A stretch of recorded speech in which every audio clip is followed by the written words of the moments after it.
வணக்கம். நியூஸ் 4 செய்திகள். 2026 ஜூன் 30 நிறைவடைந்த நடப்பு நிதியாண்டின் முதல் காலாண்டில் ரூபாய் 3273 கோடியாக உயர்ந்த இந்தியன் வங்கியின் நிகர லாபம். பொதுத்துறையைச் சேர்ந்த இந்தியன் வங்கி நடப்பு நிதியாண்டின் முதல் காலாண்டு முடிவுகளை அறிவித்துள்ளது. இந்தியன் வங்கியின் நிர்வாக இயக்குனரும் தலைமைச் செயல் அலுவலருமான வினோத் குமார் இது குறித்து செய்தியாளர்களிடம் கூறுகையில், 2026 ஜூன் 30 நிறைவடைந்த நடப்பு நிதியாண்டின் முதல் காலாண்டில் இந்தியன் வங்கி ரூபாய் 3273 கோடி நிகர லாபம் ஈட்டியுள்ளது. இது கடந்த 2025-26 நிதியாண்டின் இதே காலாண்டு லாபமான ரூபாய் 2973 கோடியுடன் ஒப்பிடுகையில் 10 விழுக்காடு அதிகமாகும். வங்கியின் வருவாய் அதிகரிப்பு மற்றும் வாராக்கடன் கணிசமாக குறைந்ததே இந்த நிகர லாப உயர்வுக்கு முக்கிய காரணமாகும். வங்கியின் ஒட்டுமொத்த வருவாய் கடந்த நிதியாண்டின் முதல் காலாண்டில் ரூபாய் 18,721 கோடியாக இருந்த நிலையில் நடப்பு நிதியாண்டின் இதே காலாண்டில் ரூபாய் 20,724 கோடியாக அதிகரித்துள்ளது. நிகர வட்டி வருவாய் 17 விழுக்காடு உயர்ந்து ரூபாய் 7,435 கோடியை எட்டியுள்ளது.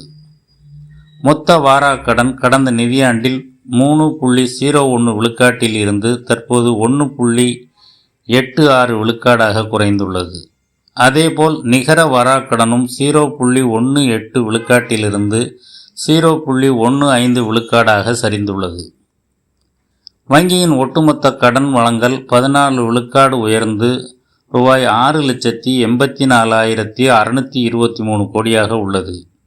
இதில் சில்லறை, விவசாயம் மற்றும் MSME தொழில் நிறுவனங்களுக்கான கடன்கள் 15 விழுக்காடு வளர்ச்சி கண்டு ரூபாய் 4,16,992 கோடியை எட்டியுள்ளது.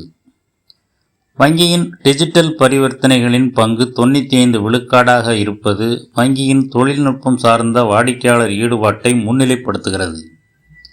வாடிக்கையாளர்களின் அனைத்து வகையான வங்கி தேவைகளையும் நிறைவு செய்வதன் மூலம் அவர்களின் முதன்மையான நிதி பங்காளராக உருவெடுப்பதே இந்தியன் வங்கியின் நோக்கமாகும். இந்தியன் வங்கி 3 டிஜிட்டல் பேங்க் யூனிட்டுகள் உட்பட உள்நாட்டில் 6,003 கிளைகளை கொண்டு இயங்குகிறது. வங்கிக்கு 2011 கிளைகள் கிராமப்புறங்களிலும், 1,606 கிளைகள் சிறு நகரங்களிலும், 1,195 கிளைகள் நகர்ப்புறங்களிலும், 1,191 கிளைகள் பெருநகரங்களிலும் செயல்படுகின்றன. வங்கிக்கு 3 வெளிநாட்டு கிளைகளும் ஒரு கிஃப்ட் சிட்டி கிளையும் இருக்கின்றது. வங்கியானது 5,676 ATMகளையும் 17,314 பிசினஸ் முகவர்களையும் கொண்டு செயலாற்றி வருகிறது. 2026-27 நிதியாண்டின் முதல் காலாண்டின் போது டிஜிட்டல் சேனல்களின் வழியாக நடைபெற்ற பிசினஸ் மதிப்பு ரூபாய் 67,327 கோடி ஆகும். இதுவரை 158 டிஜிட்டல் பயணங்களும் பயன்பாட்டு வசதிகளும் செயல்முறைகளும் தொடங்கப்பட்டிருக்கின்றன. மொபைல் பேங்க் சேவை பயனாளிகளின் எண்ணிக்கை முந்தைய ஆண்டை விட 22 விழுக்காடு அதிகரித்து 2.48 கோடி என்ற எண்ணிக்கையை எட்டியிருக்கிறது.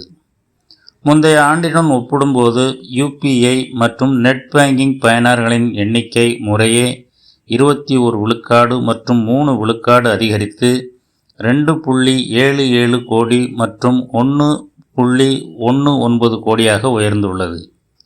பாஸ்டேக் மற்றும் POS பயனாளர்களின் எண்ணிக்கை முறையே 79 விழுக்காடு மற்றும் 40 விழுக்காடு அதிகரித்துள்ளது என்று குறிப்பிட்டார்.